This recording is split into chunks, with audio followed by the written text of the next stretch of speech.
This is your content lecture on Roman Imperial portraiture. What's really important about this period is the way that the leaders of the Roman Empire understood the significance of portraiture. They use it as a very powerful political tool because of the way that you can reproduce portraits in sculpture or painted and send them across the empire. So even if Caesar Augustus can't be in Spain, for example, his portrait can be there, and therefore the people living there will know who their leader is. What's also interesting about these portraits is the way that they incorporate stylistic strategies from both Greek and Republican sources in order to create something entirely different. This eclecticism is something that we will see throughout the Roman imperial period. Basically, they take what works from all these different styles and put them together to create a very effective form of visual communication. Okay, so let's set the context here before we start talking about Caesar Augustus. So this period is preceded with the murder of Julius Caesar in the year 44, and that's the start of a civil war. And it ends 14 years later when Julius Caesar's grandnephew and adopted son Octavian crushes the naval forces of Mark Antony and Cleopatra. That's in the year 30 BCE, and then Egypt becomes just another Roman colony. The new empire begins, however, in the year 27 when the Senate confers the title of Augustus on Octavian, basically making him emperor for life. So there's no more Senate, or, well, there is, but it's not the same. It doesn't wield the same power because now you have this emperor. And this is the beginning of a period called the Pax Romana, so the era of Roman peace, and it lasts for 200 years. This is a period in which there are huge building projects with lots of imperial imagery and then lots of portraits that are designed to mold public opinion. So here is the portrait of Augustus as general. This was found in the villa of Livia, his wife, in Prima Porta, and we'll be looking at a fresco of hers. But this is probably a copy of a bronze, and we see Augustus as this youthful, dynamic military leader. He is wearing the costume of a military general. He's got a scepter in his hand. Down here, he's got this funny little Cupid riding a dolphin. That's because Caesar Augustus claimed that his family was descended from Aphrodite, from Venus, and so this is reminding us that he is divine because Cupid is Venus's son. When you look at this, though, it should really remind you of another work of art that we talked a lot about in Unit 1. Yes, it's Doryphorus. He's basically modeled himself on Doryphorus. And you can see everything here about the posture, the contrapposto, the physique, even the weird marble support.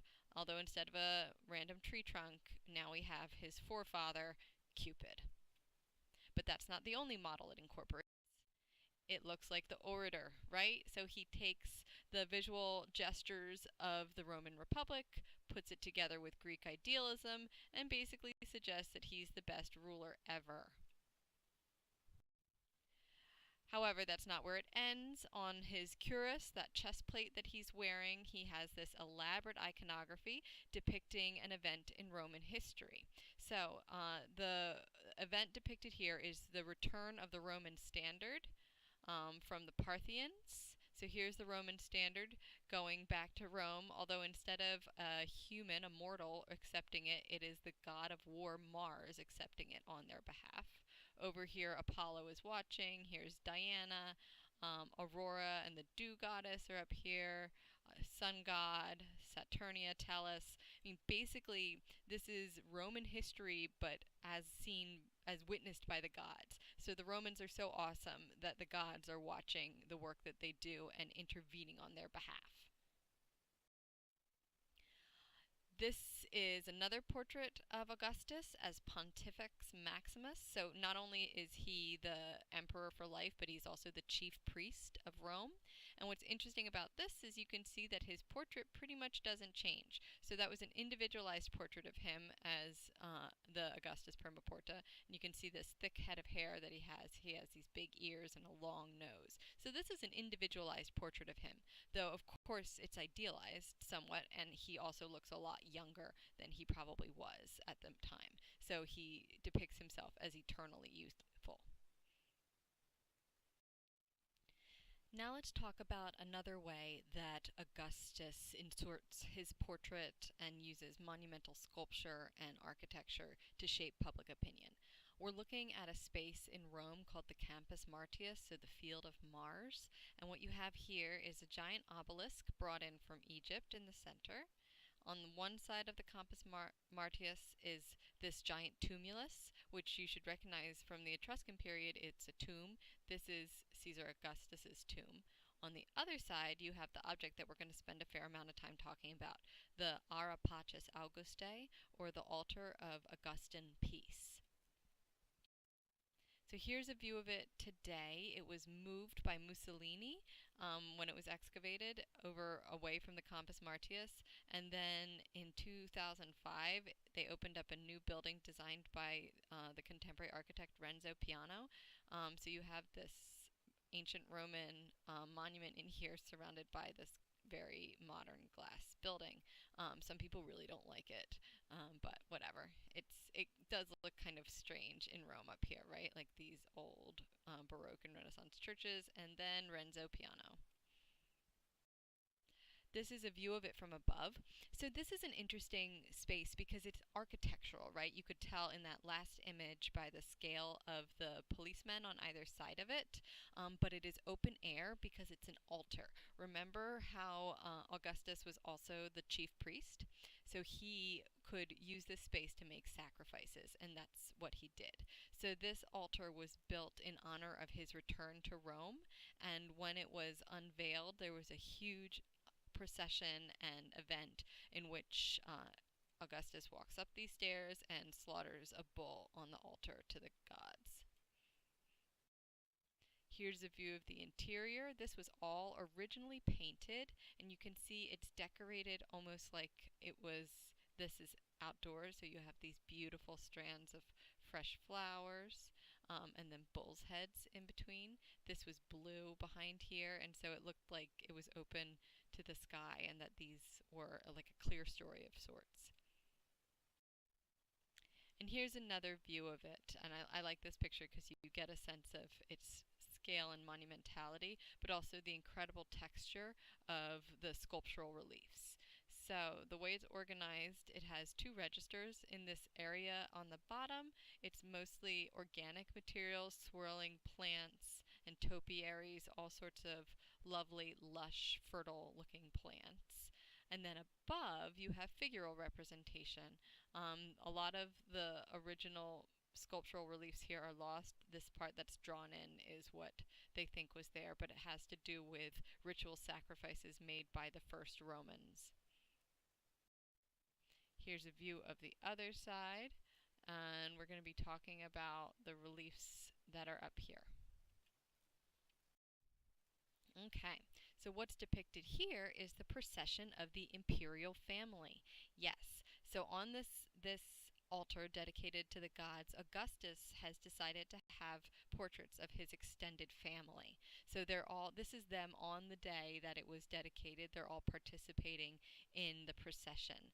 And what's the point of including all these pictures of his family? Well, it's basically to say, I have a full lineage here. There will be lots of Augustuses that will follow. There's no need to worry that I'm not going to have heirs and successors. Another way this has been interpreted is that it represents a push for the patrician class to have more children. So Augustus was concerned that there weren't enough patrician babies, and so he wants the patricians to have more children. And so the fact that he includes them in here is meant to reference that. And it's interesting because they do actually look like children, right? And they're doing things that children would do. So this one is holding a parent's hand. This one's turning back and having a conversation with his cousin. And these are all recognizable portraits of specific people within Augustus's dynasty as well. Many people have drawn a comparison between this frieze and the Pan-Athenaic procession frieze from the Parthenon. And I think it's a good comparison because certainly Augustus wants to be equivalent to the Greeks. He wants to suggest that the visual culture and the piety and the cultural uh, everything that he's doing in Rome is equivalent to what the Athenians are doing in Greece. And so to have this procession of his family on the side of this altar is really very similar to what was happening in Greece. So, what's the significance of all the stuff that we were looking at in the lecture? Primarily, the work that Augustus commissions sets the standard for all of the political propaganda that we're going to study for the rest of the empire and on some level for the rest of the course. So they're very eclectic. You can see they have no issue pulling from Republican sources, Etruscan sources, Greek sources, even Egyptian sources. They put it all together and they're not concerned about the stylistic differences. Part of the success of this is it allows the objects to communicate to a very broad population of viewers. I mean, the length of the Roman Empire at this point is huge. It's massive.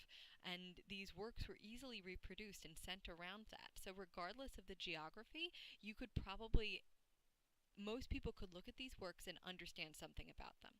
It's also very important that they're emphasizing individualized identities within the portraits. So he is recognizably Augustus. He's not just some very handsome individual like Doryphorus, for example, or even in Egypt, how all of the pharaohs basically look the same. No, he's really emphasizing his identity and therefore his authority to be the emperor. And finally, for us as art historians, it's really important to think about how much the Romans relied upon visual culture to shape public opinions. We'll be looking at that in our study of Roman monumental architecture, which often functioned in a very similar way to portraiture. Thank you.